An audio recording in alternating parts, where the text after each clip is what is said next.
Om, apa kabar? Senang sekali saya Eden kembali lagi di Solution Talk Show. Ini adalah episode 15. Hari ini akan ada sesuatu yang sangat amat seru karena kita akan menghadirkan seorang narasumber yang melayani satu divisi pelayanan yang sangat jarang tuh, sampai ngomongnya belibet, jarang banget diperhatikan. Nah, sekaligus langsung saja direct Pastor Ishak Gatot Suprapto. Shalom. Shalom. Ya, mantap, Tuhan berkati. Semangat banget ya. Amin. Ya. Oke, sebagai password nih, pasti Solution Talk Show Family sudah tahu. Selalu ada perkenalan dulu Om, sebagai kata kunci untuk mengawali sesi kita. Silakan perkenalkan nama dulu, lalu setelah itu apa yang Om kerjakan sehari-hari. Oke, siap. Baik, pemirsa di rumah maupun di studio ya. Asik semuanya di studio. Saya terlebih dahulu sebelum bincang-bincang, saya akan memperkenalkan diri ya. Nama saya Ishak Gatot Suprapto ya. Kegiatan sehari-hari saya itu kerja di sebuah perusahaan kelistrikan ya. Jadi untuk pemasangan baru, perubahan daya itu ada di pekerjaan saya begitu. Itu ada di Tabanan, jadi setiap hari saya mondar-mandir Denpasar Tabanan. Wah keren ya, mantap sekali. Jadi bagian pelistrikan, Iya. penerangan-penerangan, Iya. penerangan jalannya diurus. Berarti kan pasti menerangi banyak orang juga, wah keren. Oke Om, hari ini kita akan membahas tentang Lansia Club. Wah keren ya kan, Lansia Club. Nah, kita bakalan ngulik nih, selain Om punya mengurus tentang perlistrikan ya benar begitu. Nah sekarang kita mau mengulik, mau bertanya nih, selain itu pelayanan apa sih yang Om sedang kerjakan begitu? Oke, baik. Saya meluangkan waktu di dalam kerjaan itu kan sehari kan dari Senin sampai Minggu, tapi puji Tuhan saya bisa meluangkan waktu khusus untuk hari Sabtu saya gunakan untuk pelayanan di Manula atau di senior ya. Artinya apa? Pelayanan ini adalah pelayanan di usia-usia yang sudah lanjut. Berapa usianya itu Om? Lanjutnya itu berapa? Nah ada kategori itu. Ya usia lanjut itu dalam arti begini. Memang dari segi usia rata-rata mereka sudah berkeluarga dan itu di atas ya 40 ke atas lah gitu ya. Sebab kalau kita ke puskesmas itu usia-usia 40 dibilang, wah Pak usia 40 ke atas udah manula, agak sana Pak gitu. Saya juga waktu umur 40, waduh 40 sudah dibilang manula, ya enggak apa-apa lah itu kan pemerintah. Oh jadi gitu Om, pelayanannya khusus untuk kaum senior. Oke, nama pelayanan itu apa Om? Nah nama pelayanan ini ya, persekutuan ini khusus untuk senior ini itu namanya Kebun Anggur, Klub Kebun Anggur. Kenapa namanya Klub Kebun Anggur? Nah itu dulu sebenarnya ada sejarahnya. Jadi waktu itu Ibu Gembala ya punya ide gitu. Pak Ishak ini cocoknya memang untuk namanya itu Kebun Anggur. Begitu. Ada filosofinya nggak? Maksudnya setelah filosofi, kapan ini terbentuk persekutuan ini?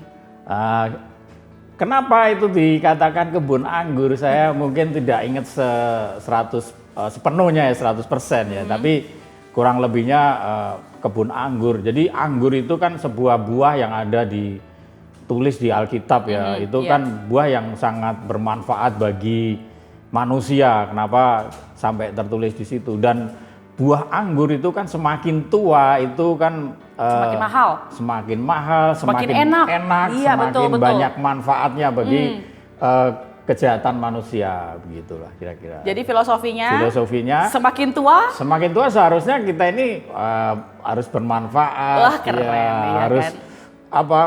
Berguna bagi sesamanya gitu, dan harus bisa dinikmati, itu yang paling. Yes, jadi bukan alasan kalau semakin tua nggak semakin produktif. Iya. Lalu usia persekutuan ini Om, sejak kapan sih gitu? Ya ini dibentuk sebenarnya sudah lama ya, itu kurang lebih tahun 2010 setelah ulang tahun gereja kita kan Oktober, sekitar November lah gitu. Jadi akhir-akhir tahun 2010 itu terbentuk sebuah persekutuan senior di gereja kita di JKI, itu terbentuk secara resmi lah gitu. Jadi persekutuan senior ini harus ada wadahnya, harus ada yang melayani. Jadi Om sebagai pembina ya di situ. Nah, kebetulan saya dipercaya sama gereja kita ya untuk membina kaum senior ini. Gimana sih rasanya? Karena gini Om, yang Om bina adalah orang-orang yang bisa dibilang lebih banyak pengalamannya. Karena usia beliau-beliau yang dalam persekutuan itu kan paling sudah kebanyakan adalah orang-orang yang telah memakan asam garam kehidupan. Nah, gitu gimana? Nah, awalnya juga saya sepertinya aduh kok saya ada di posisi ini. Sebab yang senior ini kebanyakan rata-rata mereka kalau soal Alkitab mereka rata-rata ngelotok orang persekutuan lah. Jadi ada juga yang istri dari seorang hamba Tuhan. Jadi untuk bicara firman Tuhan, waduh mereka udah jago-jago semua. Tapi intinya bahwa saya ada di tengah-tengah mereka, saya bukan mau berbicara tentang kepintaran dari firman Tuhan, tapi bagaimana firman itu menjadi nafas hidup kita dan firman itu menjadi kebenaran di dalam setiap kehidupan kita. Wah, keren sekali. Kalau teori mungkin dari yang muda, yang tua itu mungkin pinter, tapi di sini bukan teori, ayo kita praktek. Misalnya di dalam persekutuan itu kan dijemput ya. Nah dalam penjemputan itu kadang-kadang kan di mobil yang mungkin ya kurang bagus ya dalam arti soalnya itu mobil angkutan umum, mobil bemo mungkin panas segala macam. Untuk perkara duduk aja ribut. Nah kalau setiap hari firman tetapi untuk duduk bersama aja nggak bisa, hanya itu beberapa jam nggak bisa. Ya mending saya bubarkan aja persekutuan, saya pernah bilang begitu gitu. Aduh jangan Pak, jangan gitu. Nah kira-kira seperti itu gitu loh. Berarti ada challenge khusus ya, ada tantangan khusus ya menghadapi. Karena gini kan, kalau kita bilang orang tua, kan mereka lebih mau dimengerti, mereka ingin lebih diperhatikan. Betul, nah latar belakang Om yang kayak begini modelnya yang udah bobor-bobor gitu, akhirnya kan mulai pasti berganti kan Om? Iya betul, memang terkadang itu kita ini gregetan juga, kadang ya harus kesabaran, di situ jadi satu. Pernah suatu saat kan waktu itu kan ada yang dijemput Pak Agung ya, dia bagian jemput, tapi kadang-kadang saya jemput juga gitu loh. Nah suatu saat saya ini berpikir begini, waduh orang tua itu secara umum memang kebanyakan itu kan minta diperhatikan, ya kan? Betul. Semua orang tua deh itu coba. Kalian yang punya orang tua kan nanti kalau sudah tua sudah minta diperhatikan. Nah saya bagaimana suara hati saya itu memperhatikan ya, harus memperhatikan para senior yang ada di gereja kita, di persekutuan kita. Pernah suatu saat di gang, wah jauh dari ini mobil saya di pinggir jalan, wah pokoknya ya itulah seninya. Saya bilang gini, aduh Tuhan, saya bersyukur Engkau kasih pelayanan yang model seperti ini. Artinya apa? Ini belajar bahwa kesabaran itu bukan hanya dibicarakan di mimbar, tapi betul. Ketika ada di lapangan, nah itu sebenarnya justru di situ ditampilkan. Amin, ya, betul itu ya. Seperti itu gitu loh. Nah dari situ, oh ternyata ini Tuhan, Engkau mengajar saya ada di persekutuan ini. Jumlah anggotanya berapa Om? Kalau kita lihat dari tadi ada scene drama-drama itu. Ya lumayan, artinya rata-rata untuk terakhir-terakhir kemarin rata-rata satu kali ibadah ya, berapa, satu ibadah orang sekitar ya 20 gitu, 20 orang. 20-30? Ya 20 lah gitu. Soalnya biasa satu mobil jemputan Pak Agung itu kan isinya sekitar 20-an. Nah, segitu gitu. Saya membayangkan itu ya, karena dibilang di grup para senior itu pasti kan kebanyakan ingin didengar, bukan mendengar. Nah, cara Om membuat setiap orang itu mendengar atau mengikuti ibadah itu gimana? Nah, orang tua itu pengalaman saya, kalau saya hanya ngomong satu arah 10 menit aja mereka langsung aduh tidur, ngantuk gitu. Tidur dalam ibadah. Nah, tidur dalam, saya nggak mau seperti itu. Saya maunya yang ada di sini itu aktif semua gitu. Jadi saya biasanya hanya membuat semacam kayak pancingan-pancingan, tetapi biasanya itu ada korelasinya dengan ayat-ayat dan kehidupan sehari-hari. Nah, pancingan-pancingan itu memancing mereka itu untuk bicara. Oh, jadi mereka berdiskusi ya? Jadi mereka ya seperti berdiskusi begitu. Saya kayak menyampaikan topik, mereka itu langsung nyaut begitu. Nah, Nah mereka menyaut dalam arti merespon itu, dia itu tentunya sesuai dengan hatinya saat itu gitu. Pernah ada yang curhat nggak? Maksudnya kan ini mulai diskusi. Ya. Lama-lama ada yang curhat. Ya. Sama aku begini. Aku punya mertua atau bukan mertua, menantuku begini. Pernah nggak menghadapi yang kayak begitu-begitu? Nah itu sering. Jadi bagaimana punya menantu yang tidak bisa diatur menurut dia gitu kan. Nah kebanyakan kan mereka itu merasa benar gitu. Iya. Tapi ketika saya kasih penjelasan gitu, Oma menantu Oma itu sebenarnya nggak salah. Kenapa? Itu dasar hatinya itu karena mengasihi Oma. Nah sepertinya Oma itu diatur, padahal tidak. Nah mereka si Oma ini merasa aku seperti diatur tiap hari sama mantuku, makan begini, makan begitu sampai nah yang kayak gitu tuh terjadi. Jadi itu bisa dibilang suka dukanya ya, dalam. Suka dukanya. Tapi setelah saya kasih penjelasan, bilang Oma, ya maaf kebanyakan sini Oma. Jadi waktu itu karena Oma yang komplain juga, ya saya bilang. Oma yang komplain. Iya dia merasa dirinya benar gitu. Iya. Menantu itu kebetulan saya tahu, jadi sebenarnya dasarnya itu mengasihi Oma. Jadi Oma itu jangan langsung menjudge dia itu menantu yang tidak benar, menantu yang suka ngatur mertua, enggak seperti itu. Coba semua aja perkataan kita ini itu perkataan siapapun kepada kita itu dorongannya apa kan kelihatan di situ. Iya. Ya, gitu. Oke. Oma komplain. Nah, dalam 10 tahun terakhir ini Om, dalam pelayanan klub kebun anggur ini, bagaimana sih tetap menjaga motivasi untuk tetap bertahan? Karena jujur aja kan, kayak tadi Om bicara, suka dukanya ada, belum lagi mendengar curhatan-curhatan. Gimana sih jaga motivasi selama 10 tahun terakhir ini? Ya sebenarnya pertama juga tentunya bagaimana saya sendiri selalu sampai bertahan seperti ini. Kalau tidak ada kekuatan dari Tuhan rasanya juga mustahil. Itu yang saya rasakan begitu. Jadi saya tentunya berdoa kepada Tuhan bagaimana supaya persekutuan kebun anggur ini bukan hanya sekedar persekutuan rutinitas, tapi bagaimana mereka itu mempunyai semangat atau antusias yang senantiasa pertemuan itu senantiasa ditunggu-tunggu. Dan ini memang saya sendiri heran juga gitu loh. Maaf ada juga yang jadi anggota atau peserta atau salah satu itu kan mungkin Nona tahu sendiri yang nggak bisa ngelihat ya. Iya. Nah justru dia itu selalu memberi semangat ke saya. Jadi semangatnya begini, dia tuh malah rutin nelpon gitu. Pak kapan ada persekutuan lagi? Saya sudah kangen. Saya tuh kadang-kadang sampai merinding gitu. Terus ada juga Ibu Tabita, yang mungkin kalau dia dengar gitu. Dia sering juga nelpon saya, aduh gimana saya memberi jawaban. Ya akhirnya saya ngalahin lah gitu. Oke nggak usah ini saya yang datang ke mereka gitu. Justru apakah bisa dibilang kadang kan pasti jenuh Om ya?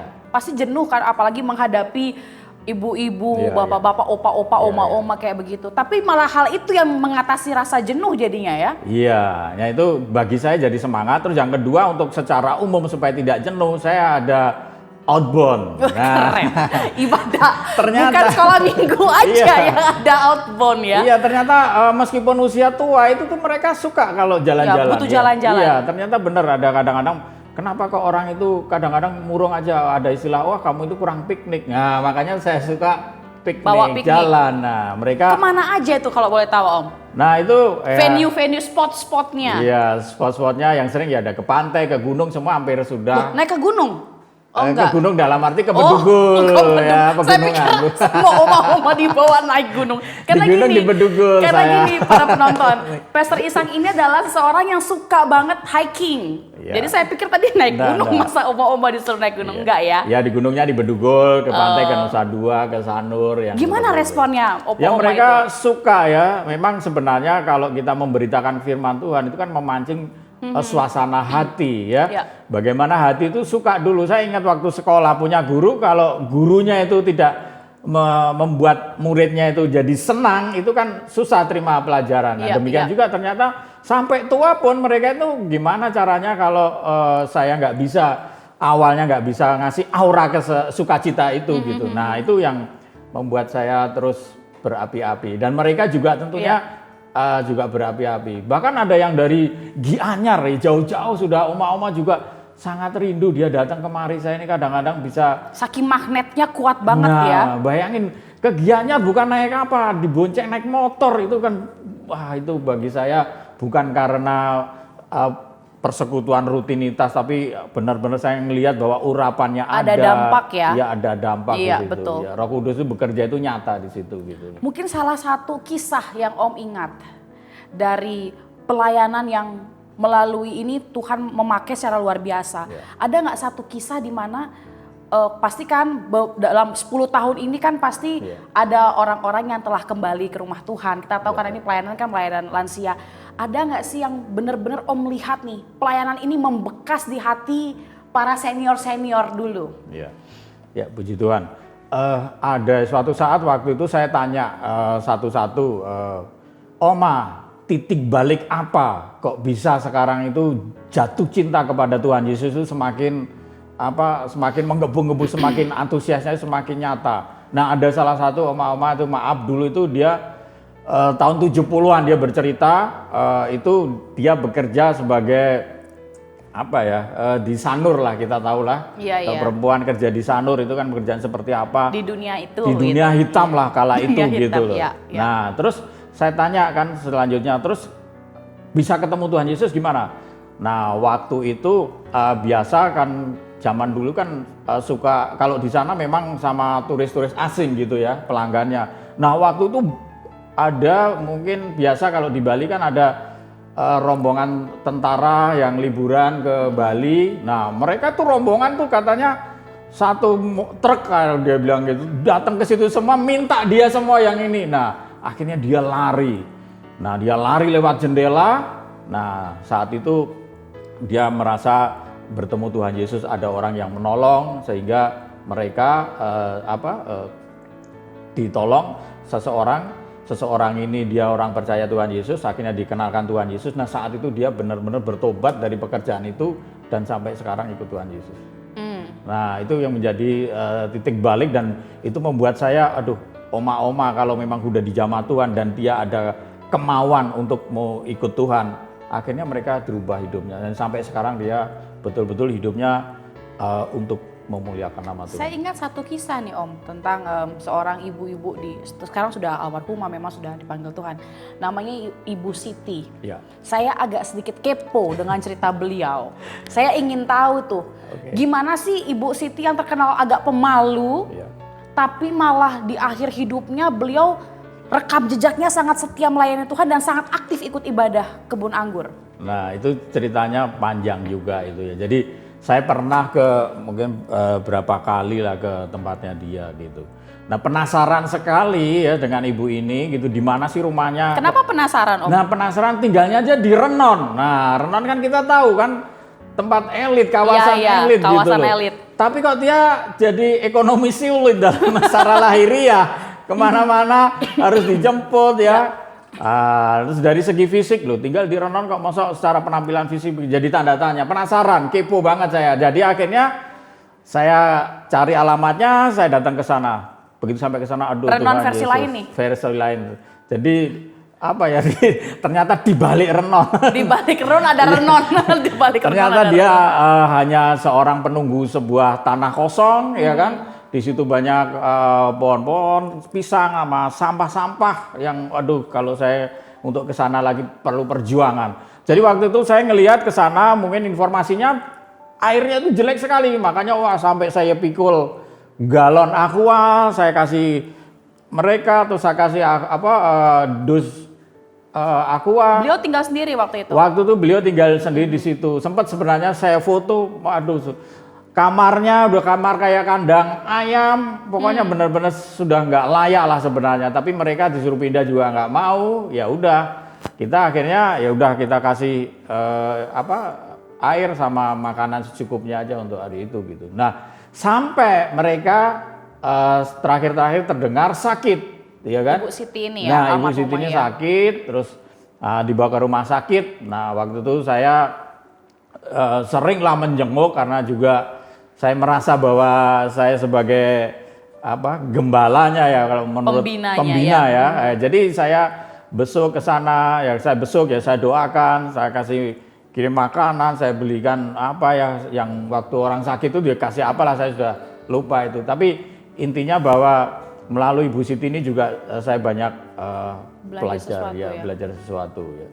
Nah, luar biasa itu bagi saya nggak bisa terlupakan. Sempat hasil ronsen gimana saya mau ngurusin sama dokternya apa segala macam.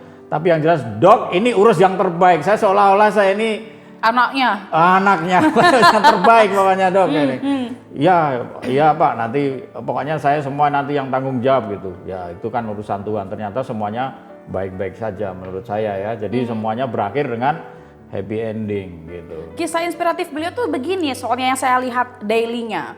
Beliau itu kan nggak punya, maksudnya bisa dibilang hidup dalam ekonomi yang di bawah rata-rata. Ya betul. Tapi yang paling saya sampai penasaran adalah apa sih yang kebun anggur ini tanamkan nilai-nilai untuk para senior sehingga mereka sudah tua, mereka lansia, tapi mereka mampu berbagi. Nah, nilai apa sebenarnya yang diajarkan tiap minggu ibadah itu? Nah, luar biasa ya, amin. Saya menanamkan nilai-nilai yang sampai sekarang itu masih terus, itu apa?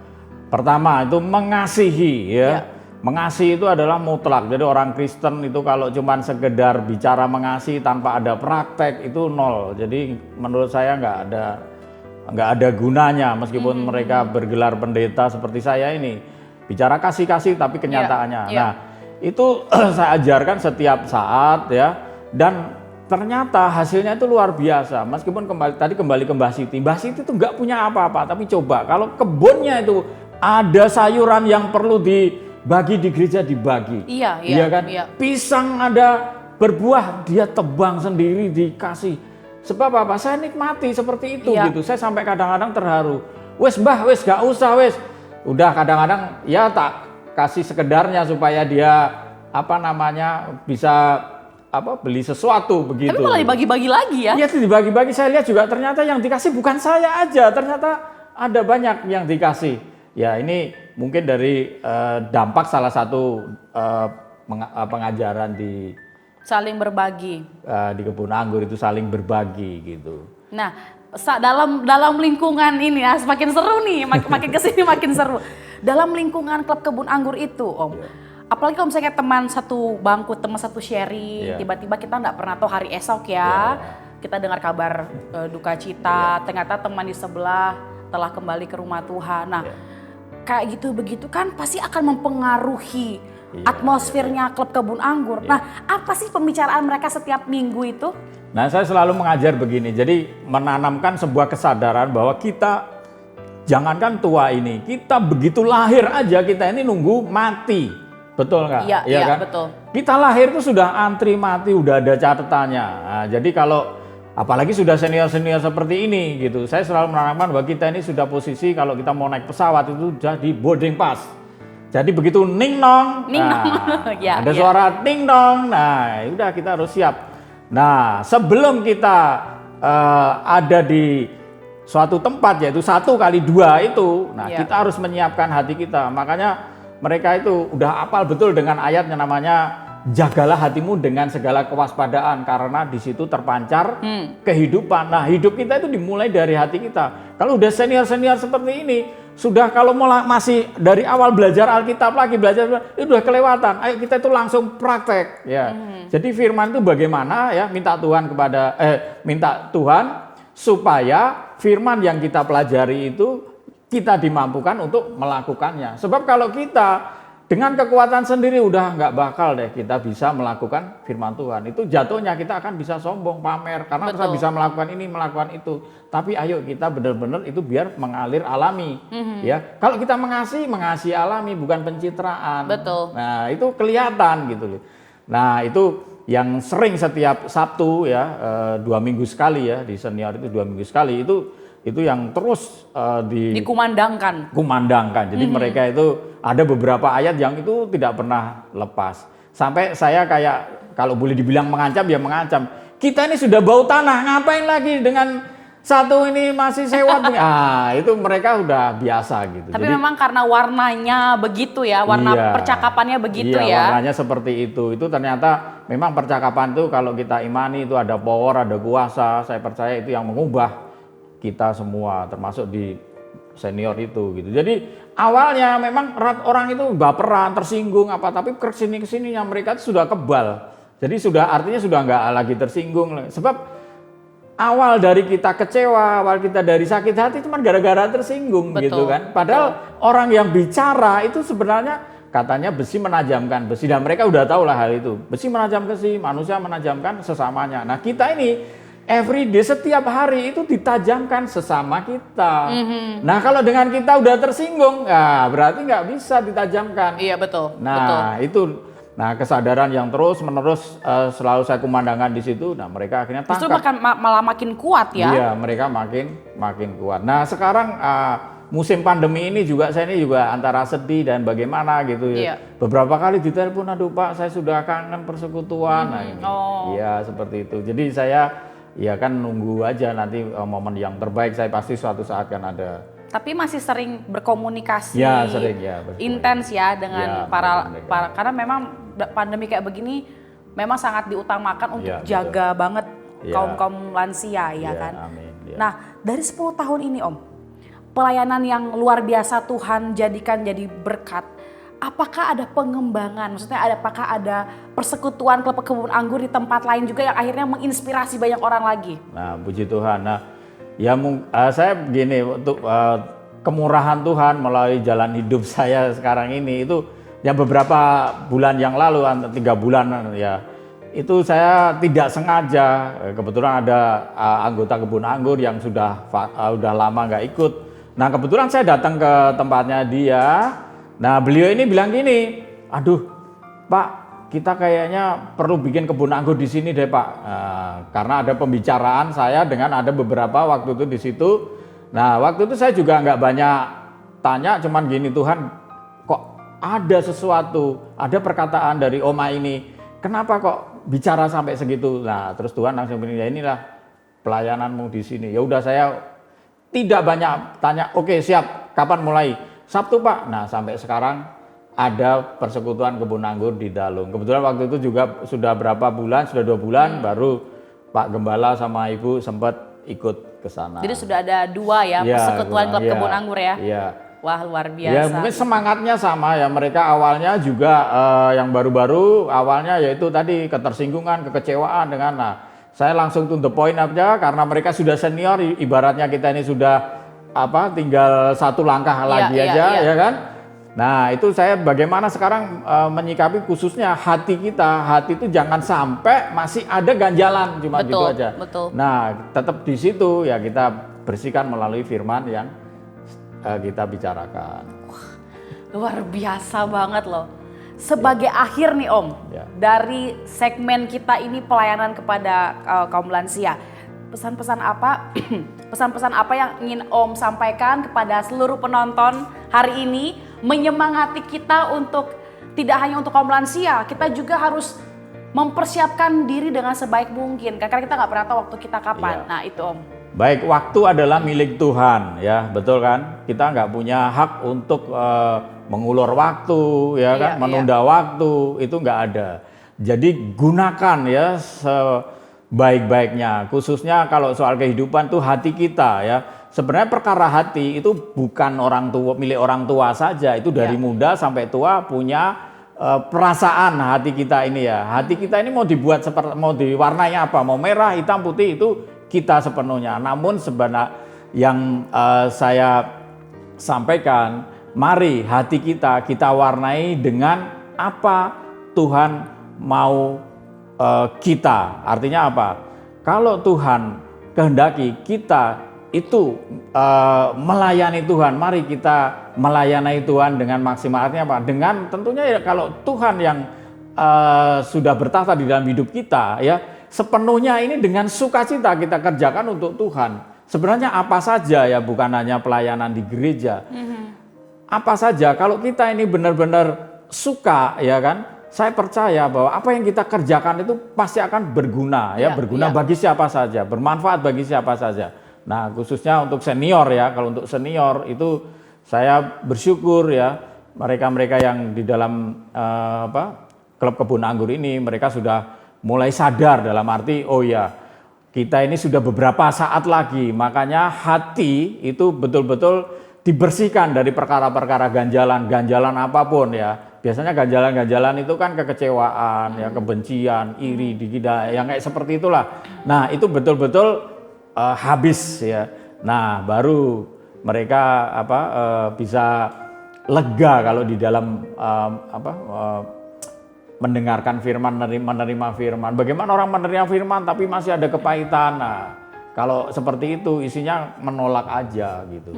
Coba bayangin orang dunia aja tahu. Coba kalau lagi hatinya pahit ya, jengkel, ngelihat acara yang lucu pun, dia kan masih cemberut, nggak bisa senyum, ya kan? Beda dengan orang yang suka cita, ngelihat kucing lewat aja bisa senyum, iya kan? Apalagi dengarkan firman Tuhan. Nah, intinya bahwa mari sebelum kita akhiri ya acara ini, mari kita sama-sama semua sih sama dari muda sampai tua, hati ini gimana supaya benar-benar hati yang berkenan di hadapan Tuhan. Nah, saya percaya caranya mungkin saudara sudah tahu semua. Ya, kita tinggal praktek aja. Kuncinya mau atau tidak. Yes. Iya, kalau nggak mau ya udah, malas. Saya terinspirasi sama waktu Tuhan Yesus ya, waktu di danau, bukan danau ya, kolam ya, kolam Betsaida kan, Bethesda kok, Bethesda kok, kolam Bethesda. Nah, Tuhan Yesus nanya sama orang lumpuh cuman apa, saudara? Mau nggak engkau sembuh? Kok jawabannya ya ada Tuhan, nggak ada ini, nggak ada. Tapi ya Tuhan mengasihi sama mereka. Iya. Padahal sebenarnya Tuhan tuh cuma maunya itu cuma jawaban mau, aku mau, kan enak sebenarnya. Iya. Nah, kadang-kadang manusia itu juga seperti itu, gitu seolah-olah kalau ditanya mau nggak Tuhan, masih begini, masih begitu. Nah, yang seperti itu tinggalkan. Jadi kalau Tuhan sudah berfirman, jawabnya cuma satu, aku mau Tuhan. Ya, pasti Tuhan akan memberi kekuatan.